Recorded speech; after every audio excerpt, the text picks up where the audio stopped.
All good. Just facing LeBron again for the first time since the playoffs. What's your mindset just going into this? Ready to lock him up. Been shooting the ball well. He's been playing well, so I'm just there to make him tired, make him get into that fourth quarter early. I assume you haven't really heard from him directly since that matchup? I don't hear anybody directly. Nobody wants to talk to me. I do the talking. When it comes to like tiring guys out, the superstars in the league, like what does that entail for you? How do you do that over the course of the game? Full courting him when he wants to bring it up. Anytime he's posting up on the block, I'm bumping him on the jog back. He's guarding me, I want to attack him. Just getting him into multiple actions. He seems in this kind of veteran stage, especially like he picks his spots, he conserves energy. Is that something you've noticed? Is that something you try to interrupt? Yeah, for sure. Give him great contests, know that he likes to play off the catch. Not believing in his three yet, and make everything challenging. So you're expecting to guard him tomorrow? Yeah, I'm expecting to guard him for the most part. He's playing probably the 4, so I'll probably guard him, and Mario will probably guard like, I don't know who they started against, who they played, Miami? Yeah. I don't know who they started, but I'll most likely get the challenge. What has been the turnaround in these last 3 games for you compared to the first 2 games you started out? I think our focus has been better. I feel like we've been sharing the ball a lot. Rebounding's got a lot better on both ends. That's what makes us get out in transition. And we're playing tremendous defense and getting a lot of deflections and steals. Your mindset of ignoring the outside noise, not caring what people say on social media and all that, there's not a lot of athletes today that can really do that. You have that locked-in mindset. How much does that help you when you're about to go against a guy like LeBron? It helps a lot. I feel like he controls the media. I feel like a lot of guys, have these podcasts and love social media, but I don't really like it. I don't really like media. If I didn't have to talk to you guys, I wouldn't talk to you guys.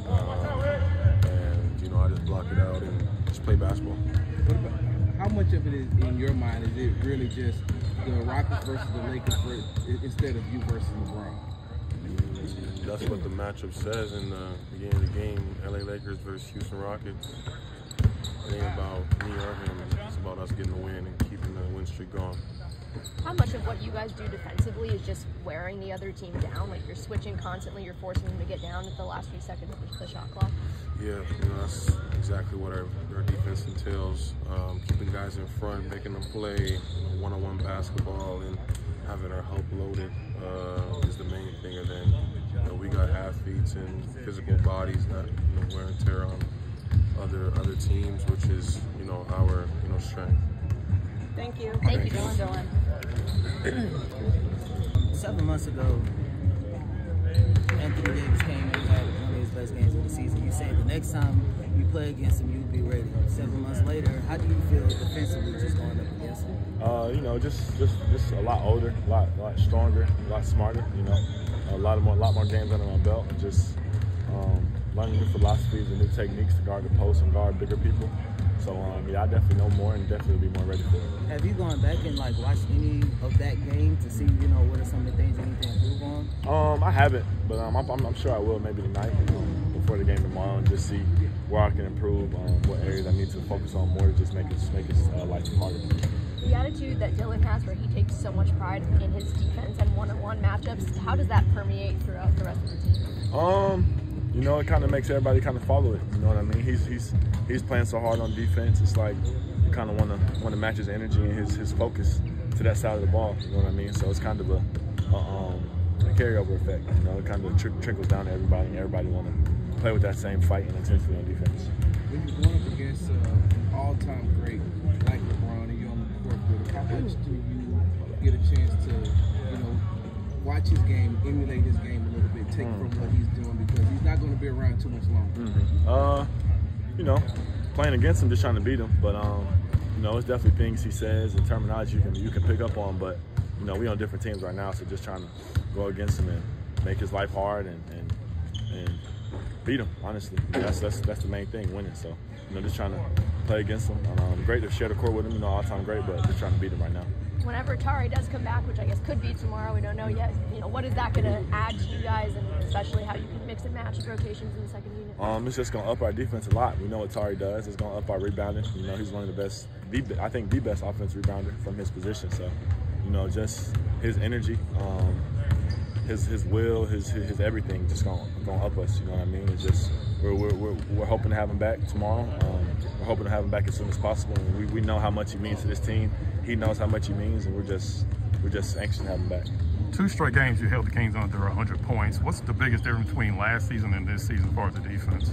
I think it's just the focus we have on it. Last year I feel like it was more of a lot of immaturity going on with me and a lot of the team, honestly. We really didn't take it serious, and we know how important defense is. We know how bad shooting nights can go, and how now you can rely on your defense, and just bringing in guys like Dillon and Fred. You know what I mean? They really take pride in that end and have won a lot of games and know how important it is. So they kind of up that level and that side of the ball. Thank you. Thank you. How much was Tari able to do today, and you still think that he has a shot to play tomorrow? Yeah, he did everything, and he will be listed as probable unless something comes up from today, but looks like he's going to play 15-ish minute range.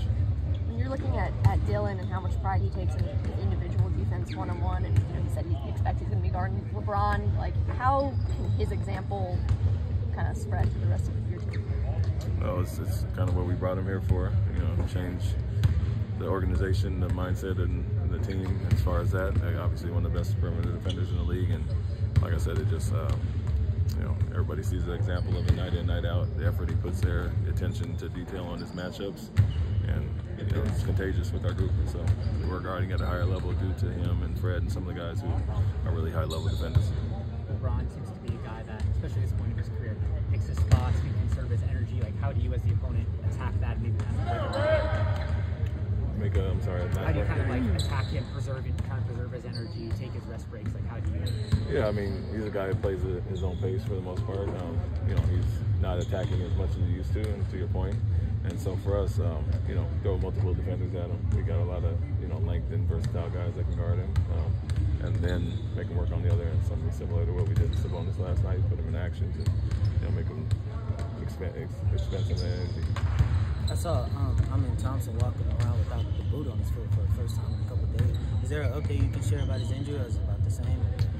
No new update time-wise. Just he's walking fine. Swelling is still there a little bit, but he seemed to be moving much better after 3-4 days than initially. And I think obviously you're happy with that, the way he's moving, walking without the boot, already doing his rehab, and so be patient with it and take it from there. But as long as you've been around basketball as far as playing and coaching, is there anything else that LeBron could do that might surprise you on the court? I've seen it all.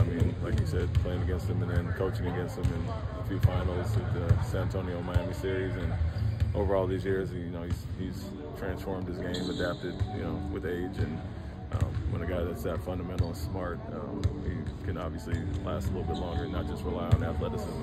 As that starts to dissipate a little bit, he got the IQ and takes care of his body, so not really a surprise. The longevity, this high a level at this age is impressive for sure, but because of how smart he is and taking care of yourself, he's extended that career. He's been around a long time, so I guess we would call him Jeff Green of the Lakers. I guess. Jeff's one of the oldest in the league, but surprisingly, it's crazy that we're talking about Jeff's still one of our most athletic guys, and so a guy that takes care of himself as well, and I guess you could call him that. Last night he got an opportunity to get a lot of. Were you calling those plays for him? He got a lot of the post up, a lot of play in the paint. Yeah, they had a specific matchup that we liked. The player we were kind of going after, and they were switching him out, trying to hide him on certain people, so we put him in the action. He happened to be on Jeff quite a bit. Was on Dillon initially, and they switched it off after a few post ups for Dillon. So yeah, 3 straight games. At the end of that. All right, 3 straight games, you had over 30 assists. Is that kind of the formula going forward, is not having one guy that's a ball-dominant game in and game out, and just having different players step up as main facilitators? Yeah, I think we have the luxury with the guys that we have. Obviously, Fred is the point guard and runs a lot, but as you know, Alfie can initiate, trying to make Dillon and Jalen become better playmakers, and so results are those high assist numbers, lower turnover numbers, and multiple guys being able to initiate actions, and so that's kind of what we see this team becoming really good at, and the numbers show it. I think Dillon had 9 last night, but up until that point, our starters have scored in double figures 3 out of 5 games, and so just a balance there. The guys that can initiate and everybody can be a scoring threat. Thank you.